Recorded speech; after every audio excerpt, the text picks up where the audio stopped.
विकल रो रही तारा, किसके लिए रो रही? का पति के लिए। पति क्या है? जिस पर हाथ पटक रही वो है पति। नहीं नहीं, ये नहीं है, इसमें तो बदबू है। घर में रखेंगे तो कीड़ा पड़ेंगे, सड़ेगा, सब घर बीमार हो जाएगा, इसलिए जल्दी ले जाएंगे। इसमें था वो पति था, तो जो था वो तूने देखा, जो इसके अंदर में था वो देखा तूने। जो सती होती है अंदर में है, सत्य है, और उसको रियलाइज करती है, उसको देखती है, उसमें अपने मन को लगाती है और शरीर की सेवा करती है। ये परमात्मा का प्रतिरूप है, उसे दिया गया इस शरीर के द्वारा तुम सत्य का व्यवहार करो, और फिर ये शरीर नहीं रहे उसके बाद में डायरेक्ट मेरे पास में आना, तुम्हारी आत्मा मेरे आत्मा के पास में आ जाएगी ना। ये प्रतिरूप दिया है। तो भगवान राम कहते हैं, क्षित जल पावक गगन समीरा, पंच रचित या अधम शरीरा, प्रगट तो तन तब आगे शोभा, जीव नित्य तू काहे लगे रोवा। ये पंच भौतिक शरीर, क्षेत्र जल पावक गगन समीरा, 5 तत्व से बना है। ये गंदा है शरीर, और गंदे से प्रेम करता है, गंदे का संग करता वो भी गंदा हो जाता। जुआरी का संग करेगा जुआरी हो जाएगा, शराबी का संग करेगा शराबी हो जाएगा, और गंदे के संग का प्रेम करेगा तो वो गंदा हो जाएगा। ये शरीर गंदा है, इससे प्रेम करेगा, इससे ममता करेगा, तो पवित्र अंश है परमात्मा का जीवात्मा, और वो गंदी हो जाएगी, क्योंकि गंदे शरीर से प्रेम किया है ना। बस यही हमारा है, सब कुछ है, तो यही है, गंदा है, तुम भी गंदे हो जाओगे। ये झूठ बोलने वाला शरीर, तुम झूठ बोलोगे, इतना तुम पूजा करोगे पाठ करोगे, लेकिन शरीर से प्रेम है तो तुम झूठ बोलोगे, तुम गंदा करोगे, काम गंदा तुम्हारा होगा, अच्छा कर ही नहीं सकते, क्योंकि शरीर से अपना प्रेम कर रहे हो ना। तो भगवान ने तारा बिकल देख रघुराया, दीन ज्ञान हर लीनी माया, क्षित जल पावक गगन समीरा, पंच रचित या अधम शरीरा, प्रगट सो तन तब आगे शोभा। तो तेरे आगे रखा, जीव नित्य तू काहे लग रोवा। जीव तो मरता ही जीता नहीं, जो जीव इसमें था वही तो जीव तेरे में है, जो इसमें सांस चला रहा वही तो तेरे में चला रहा है। वो बहुत नहीं, वो एक है। जैसे सूर्य एक है, परंतु घड़ा कई रख दिए, पानी से भरे हुए घड़ा, परंतु सूर्य को देखेंगे तो इस घड़ा में भी है, उस घड़ा में भी है, सब घड़ा में ना। ऐसे ही आत्मा परमात्मा का तत्व है, वो सब में एक है, परंतु कर्मों के अनुसार, घड़ों के अनुसार ये बहुत से जीव हो गए, और जीव की परिभाषा है जो अपने को नहीं जानता, माया को नहीं जानता और ईश्वर को नहीं जानता, वो परिभाषित है जीव। और जीव अनेक, एक श्रीकंता। तो जीव है वो नाना प्रकार की योनियों में भटकता रहता है, कभी कुछ बनता, कभी कुछ बनता, कभी कुछ बनता, लेकिन आत्म तत्व है, जन्मता मरता नहीं, वो एक रस रहता है। उसी को समझने के लिए मनुष्य शरीर में आए जीव को धर्म शास्त्र दे दिए गए, ज्ञानी लोग दे दिए गए, धर्म स्थान दे दिए गए। इनमें तुम पूजा करते हो तो पूजा से समझ लो, जो चीज मंदिर में तुम देखते हो वो तुम्हारे मन मंदिर में है। मन मंदिर में असली है और नकली तुम्हारे सीखने के लिए कर दी है। तुम अपने अंदर में देखोगे, मंदिर में ज्योति जलानी पड़ती है, तुम्हारे मन मंदिर में अंदर में जलानी नहीं पड़ेगी। यहाँ तुम चरणामृत बना करके रखते हो मंदिर में, वहां बनाना नहीं पड़ेगा। वहां आपके अंदर में अमृत का सिराव हो रहा। यहाँ तुम घंटा बजाते हो मंदिर में, वहां बजाना नहीं पड़ेगा। वो घंटा बज रहा है आपके, नाना प्रकार की इतनी अच्छी धुनी है, बहुत अच्छी। मैंने भी एक जगह देखी, कंपिल है, कंपिल और रही को जाते हैं तो कंपिल मिलता पहले। और वह हमारे गुरु महाराज जी के शिष्य थे, पुलिस में वहां रुक गए। एक मंदिर है, वहां पर आरती हो रही शाम, हम लोग भी गए। इतनी अच्छी धुनी तो मैंने किसी मंदिर में नहीं देखी। मेरा मन एकाग्र हो गया, मानो वो ऑटोमेटिक वाली धुनी, बजाने वाले थे, बजा रहे थे। इतनी अच्छी मैंने कोई भी मंदिर में आवाज नहीं सुनी, इतने शांत प्रिय। मंदिरों में खड़बड़ खड़बड़, मारे झड़बड़ झड़बड़, लेकिन वहां पता नहीं कैसे आदमी थे, मन एकाग्र हो गया शांत। तो ज्ञानी कहते हैं वहां मंदिर में जो आवाज सुन रहे हो वो बजाते हो, लेकिन तुम्हारे अंदर में है वो इतनी अच्छी धुनी है जिसे कहते हैं श्याम की बंसी। और श्याम की बंसी सुनते सुनते गोपिकाएं हैं वो पागल हो जाती। इतना अभ्यास कर लिया, इतनी आवाज सुनने का अभ्यास कर लिया।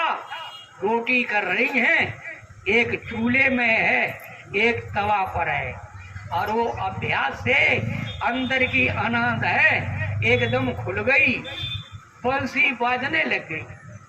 और रोटी चूल्हा की याद नहीं रह गई, तवा की रोटी की याद नहीं है, भाग पड़ी भाग पड़ी। दूसरी कहती कहाँ जा रही, कहाँ बज रही है, कहाँ बज रही, सब भागी भागी जा रही है।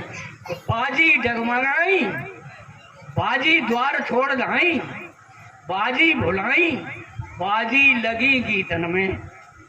बाजी ने भिसारी धीर, बाजी के उठी पीर, बाजी ने फारो चीर, चैन है न मन में।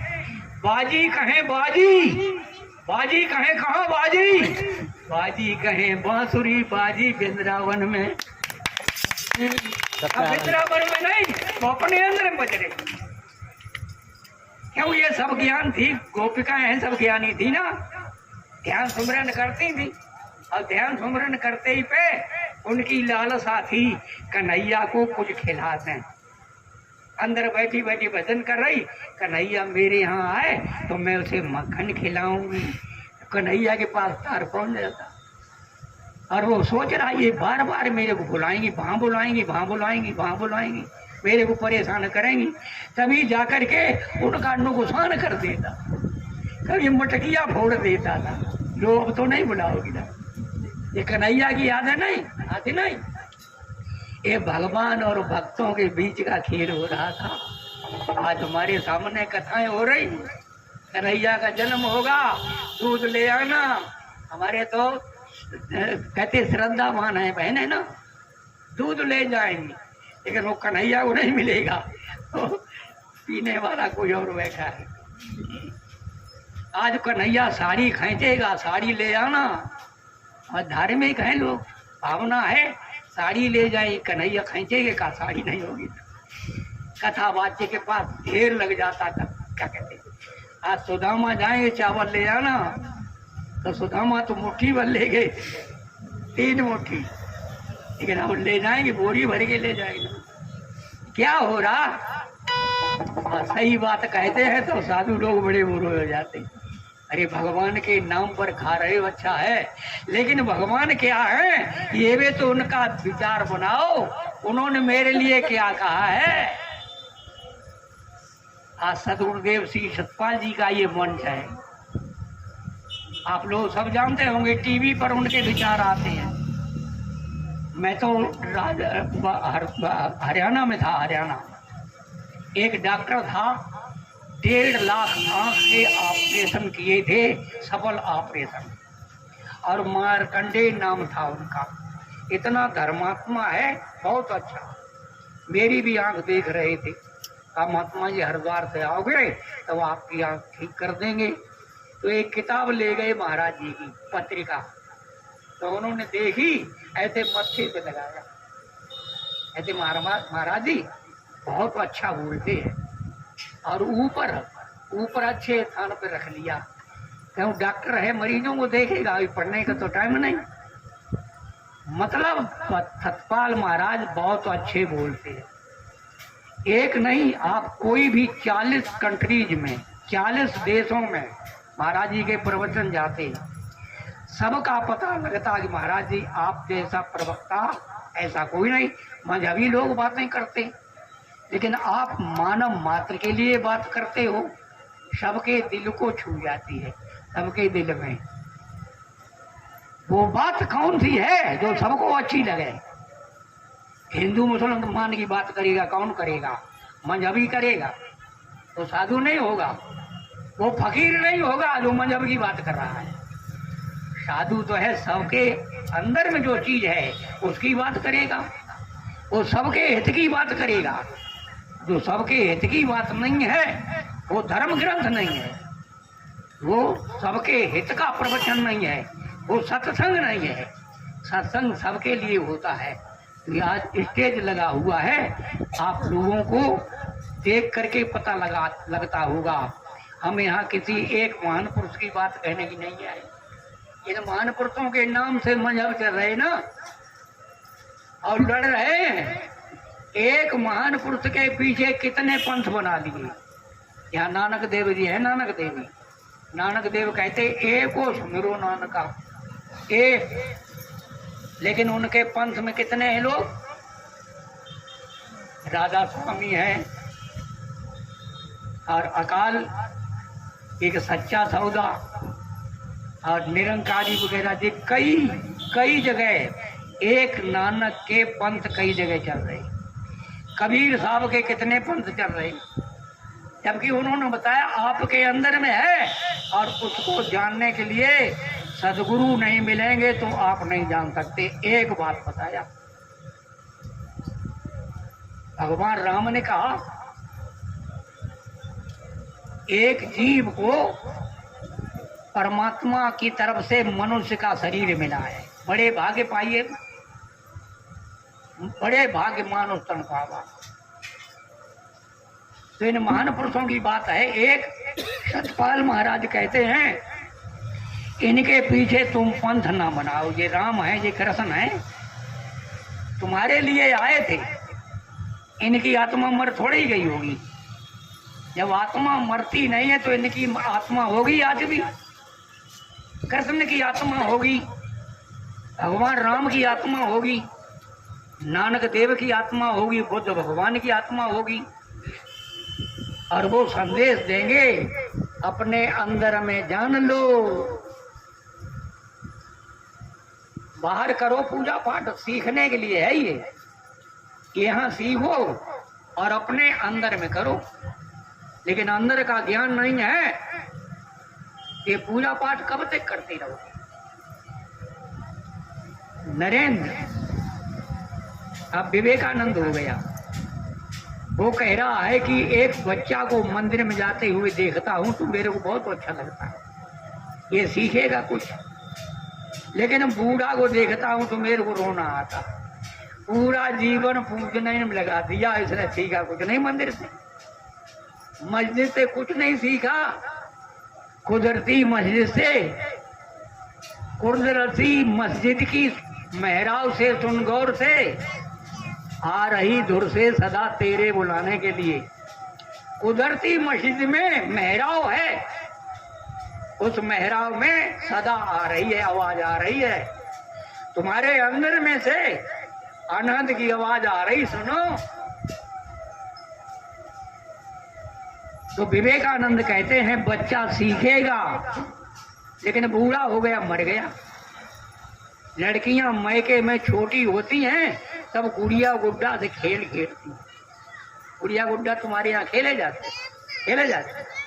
कपड़ा ये बना लेती हैं, ये गुड़िया है जो गुड्डा है, ये पत्नी है, ये पति है, ये सास है, ये उसके पांव छुए। ऐसे मतलब गुड़िया गुड्डा से ही ससुराल वाले काम है वो सब सीख लेती।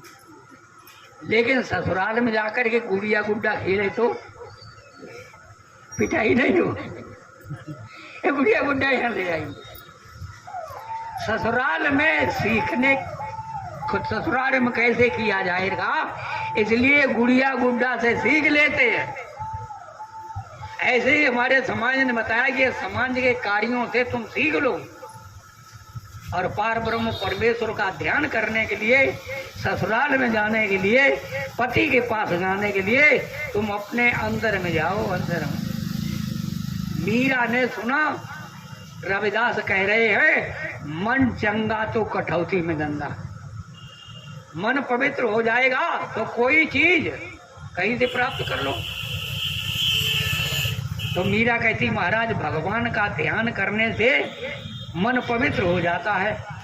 मैं तो बालापन से 7 वर्ष की थी तब से पूज रही, लेकिन मेरा मन तो पवित्र हुआ ही नहीं। अगर मेरा मन पवित्र होता तो ये कंगन मैं पहले ही ले जाती। तो रविदास कहते हैं अरे पगली तू मूर्ति पूजती है ना, कन्हैया तो सामने अर्जुन के खड़ा और वो कह रहा कन्हैया मैं ये नहीं हूं, ये तो मेरा शरीर है। मैंने शरीर बनाया है धर्म की स्थापना करने के लिए, क्योंकि समय अधर्म फैल गया है। धर्म की स्थापना के लिए योगी को मैं आता हूं। जब धर्म का लोप हो जाता है आदमी गलत चलने लगते हैं, धर्मात्मा भी आपस में लड़ने लगते हैं, खून खराबा होने लग जाता है। धार्मिक लोग खून खराबा करते हैं। तो मैं धर्म उन्हें समझाने आता हूं धर्म क्या है। तो ये मेरा शरीर है, ये मैं नहीं हूं। मैं तो हमेशा शांत एक रस पवित्र हूं और इन आंखों से नहीं देख पाएगा। अर्जुन को वो ज्ञान देती है जिसे कहते दिव्य नेत्र, जिसे मुसलमान कहते हैं चश्मे बसीरत, जिसे अंग्रेज लोग कहते थर्ड आई, विमल विलोचन, तीसरी आंख, जो माँ के पेट में खुली थी और माँ के पेट में उल्टा लटका था बच्चा और उसको देख रहा था और उसे कह रहा प्रभु मेरे को बाहर निकाल दो, मैं तुम्हारा ध्यान करूंगा। लेकिन जब पैदा हुआ तो ये आंख खुल गई और बंद हो गई। बंद हो गई तो करता कहाँ कहाँ कहाँ, अब कहाँ कहाँ तेरी बंद तब होगी जब साधु के पास जाएगा। तेरी आंख वो खोल देंगे और फिर वो ही मिल जाएगा जो कहाँ कहाँ करता वो मिल जाएगा तेरे। वो शांति का स्रोत है ना, मिल जाएगा तेरे को। तो मीरा ने कहा महाराज बिल्कुल आप ठीक कहते हो, मूर्ति पूज रहे, उनकी कहानी कह रहे, उनके भजन सुना बनाए बनाए कहती हूँ, लेकिन उसे जानती नहीं हूँ जो हमारे अंदर में है, जो ज्योतियों का ज्योति है, वो सबके हृदय में है। वो स्वरूप को मैं नहीं जानती हूँ। महाराज आप जनाओ, क्योंकि भगवान कृष्ण ने यह भी तो कहा है संत मिले तो मैं मिल जाऊं। अगर साधु मिलेगा तो मेरा दर्शन करा देगा, यही साधु की पहचान है। लेक्चर भाषण थोड़ा ही है ना, लेक्चर तो रावण दे रहा था ना, लेकिन काहे के लिए दे रहा, सीता को दे रहा। साधु है, सुनाता है और उसे ज्ञान देता है जो जिज्ञासु होता है।